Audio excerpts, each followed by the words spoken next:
wrestling fans, and welcome to this special Hell in the Cell 2011 edition of Tag Team. I'm your host, Cesar Scorpio, alongside the Invincible E, Vincent. Hey. Hell in the Cell, entertaining stuff, E. Very good show, very good show. Top to bottom, beginning to end. Let's get started here from the top.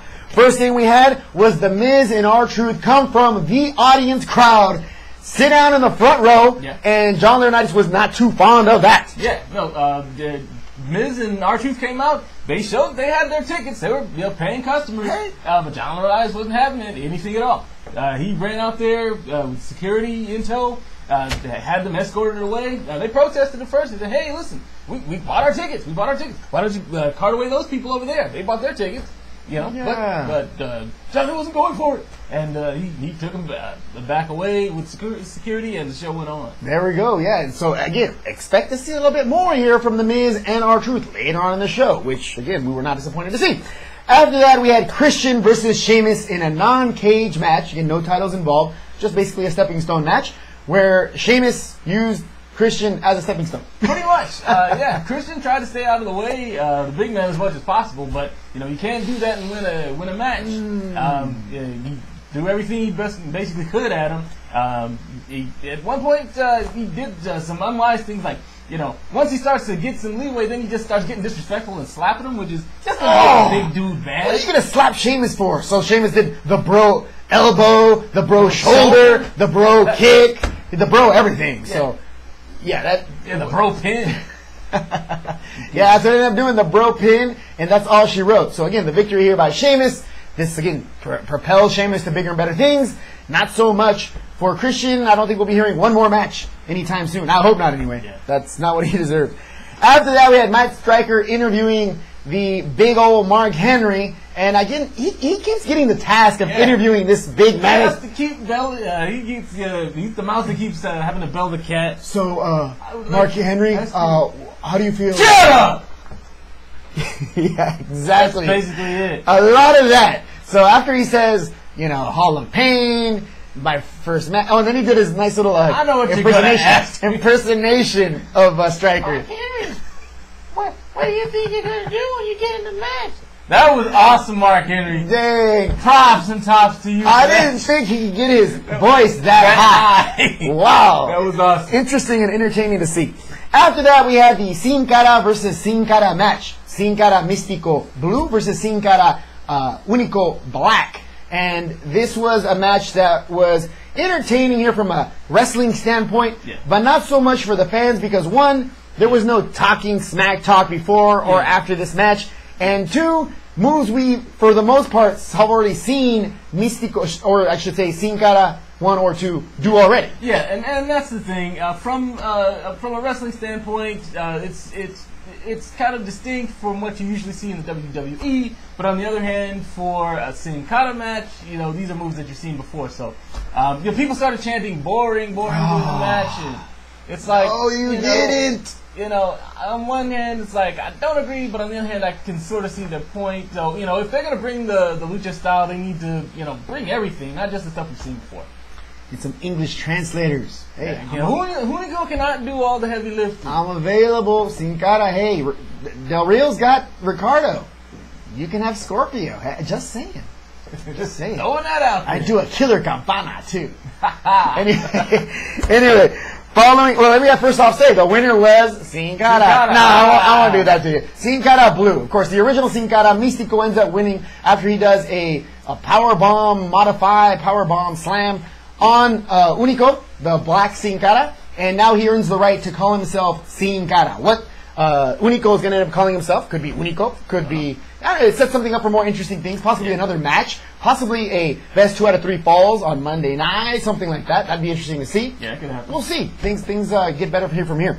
After that, we had Air Boom versus Dolph Ziggler in an added match, was not advertised. We had Air Boom versus Dolph Ziggler and Jack Swagger. Vicky Guerrero's representing both of these guys. Yeah. And again, get him this tag team championship match. Now, Jack Swagger and Dolph Ziggler have both been on the same page as of late. Yeah. But this match with Air Boom. It looked good for them at the beginning. Yeah. Kind of unwound here from there. Yeah. Towards the end, towards the middle, Jack Swagger had actually cut the ring off with Kofi Kingston. Kofi Kingston was stuck in the middle, desperately trying to get the tag to Evan Bourne. After a few tries, he finally got it. Evan Bourne went off. He's the smallest guy in there, but he was putting in a lot of work. And he eventually wound up getting the pin and the win against Swagger. That's it. He gets the win, and they retain the tag team championships. After this match, after a little promo here, a little segment, we see these two guys getting attacked. Yeah. They actually get attacked here by The Miz and R-Truth. The situation here with Triple H here and John Laurinaitis boiled over. Yeah, boiled over. Triple H later in the show, he gets on John Laurinaitis' case for setting up a match earlier in the show. John Laurinaitis distracts him and says, I tried to stop him. They run over to see what was going on with Evan Bourne and Kofi, and The Miz and R-Truth are basically beating him up. Ezekiel Jackson and one other wrestler were able to chase him out of there, but damage was already done. Too little, too late. So the Air Boom, what their status is for Monday night, not too publicized here, but again, we'll keep you posted on anything that happens there, and expect to see something here on Monday night, especially some answers here for what happens later in this show. After that, we had the Mark Henry versus Randy Orton Hell in the Cell championship match for the heavyweight championship. This was interesting because the champion, being Mark Henry, comes out first. Then the challenger, Randy Orton, comes out second. I mean, Which is odd. Only happens in wrestling, people. Well, no, not necessarily, because the Mayweather fight, Mayweather came out second, and he was not the champion. Oh, so I think taking a page out of that, most popular wrestler, I guess. Yeah. But I think WWE's, they respect it enough to just have the champion come out. Everybody knows these wrestlers. It's like these are no names. If you have the championship, you're well known. So, let the champion come out. He deserves it. Anyway, this match happens in the cage. Didn't look too good here for Randy Orton at the beginning.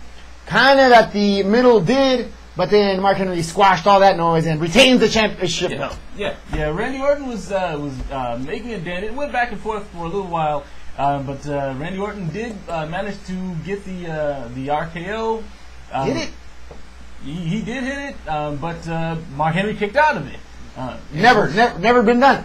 Never happens. And after he did that, he did before that. Actually, he managed to get that second rope spike DDT on Mark Orton. Saw that once before. Yeah. He nails it here again. Now, after he hits the RKO and doesn't hit it, he tries to go for the punt, and that's the beginning of the end for Randy Orton, because Mark Henry gets up, catches him, world's strongest slam later. He retains the championship. Retains the title. So Mark Henry's not done with this, because he promised to end Randy Orton's career. So he takes the chair from underneath the ring, comes back in, sets up the old ankle for this slam that he likes to do, and as he comes off the top rope, Randy Orton moves. Out of the way. Yeah, he moves. Nobody ever thought of doing that. But yeah, Randy Orton moved out of the way, and then proceeds to take the chair and beat Mark Henry all the way back up to the top of the staging area. Hits him in the back.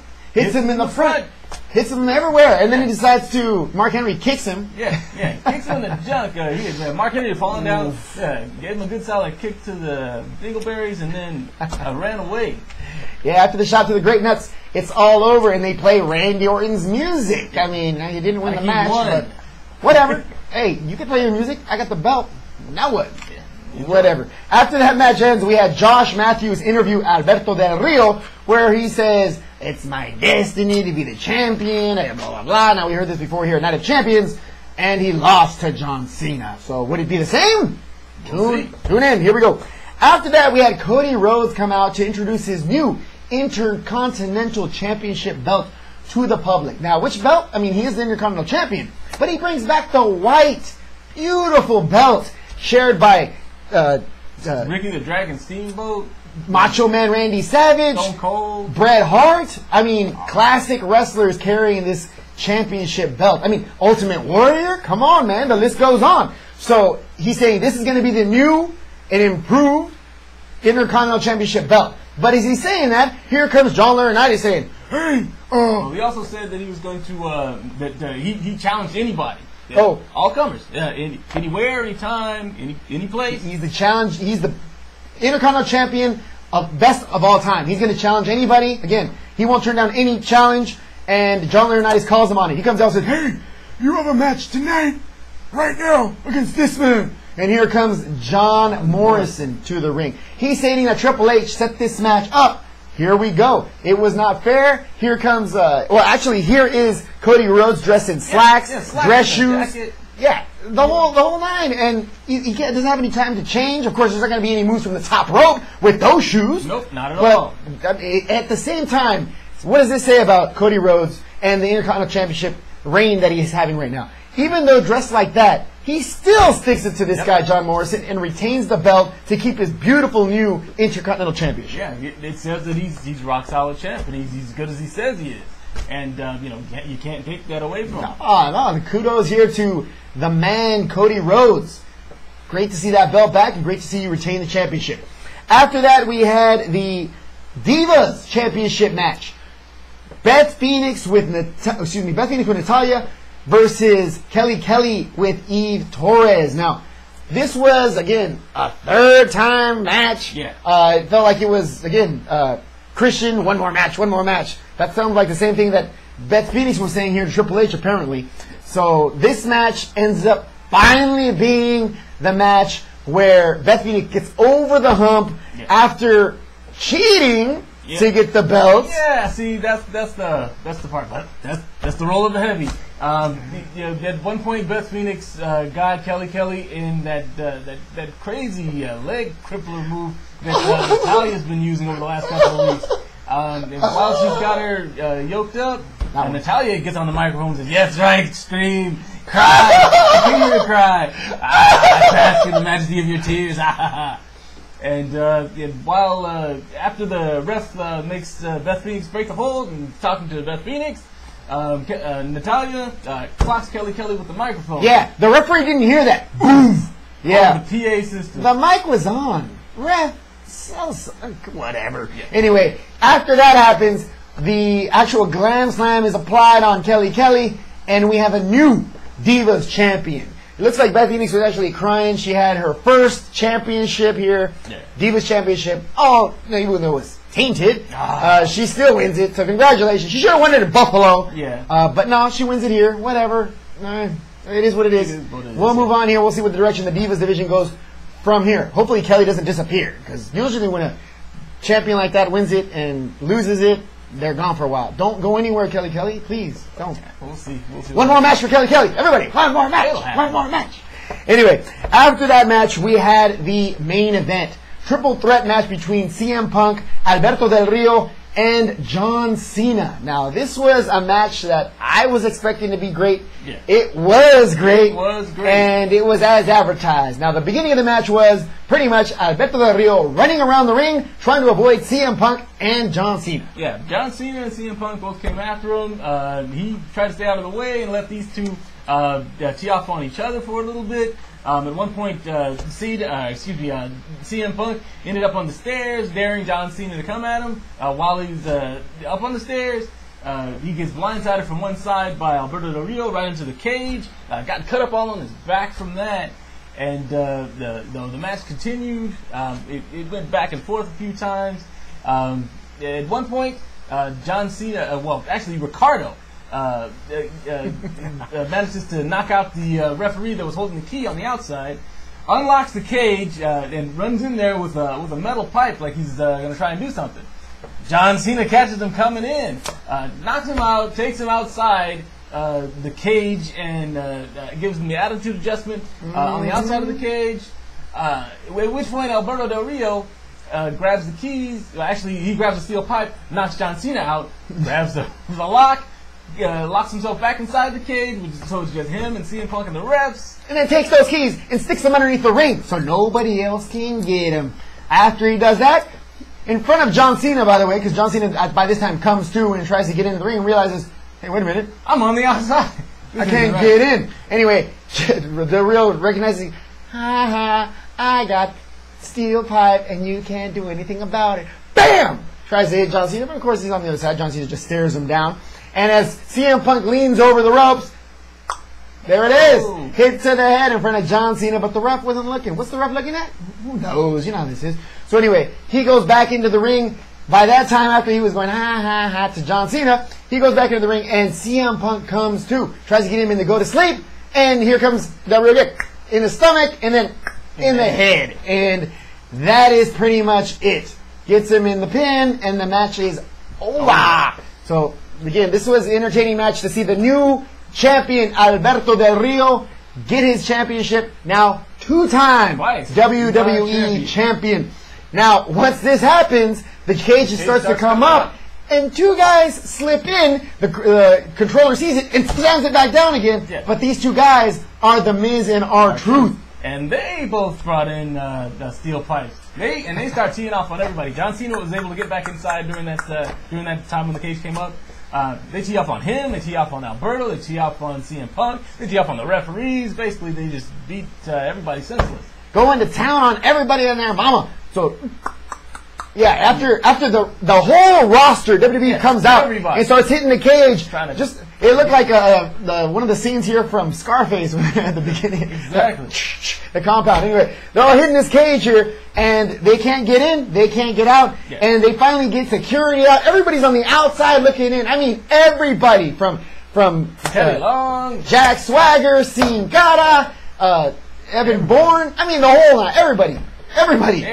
Yeah. So they're all watching all this unveil here, and so finally somebody comes out and goes, "Bolt cutters." And the referee's sticking his hands in there while he's doing it. I'm like, get your hands out of there, dude. He's about to lose. Yeah, anyway, boom, finally cuts in there. They get in. Cops go in. They close the door back behind them. They're already sitting there like this in the ring, talking about The Miz and R-Truth, and they take him out here. Now, in all this, Triple H is furious that his whole show is going down the crapper. So he goes and he attacks both R-Truth and The Miz while handcuffed. While they're already handcuffed on the ground, Triple H immediately jumps on both of them. Dishes them, both of them a nice big plate of pepper. And the rest of the wrestlers finally get him off of them. The cops start to cart them away.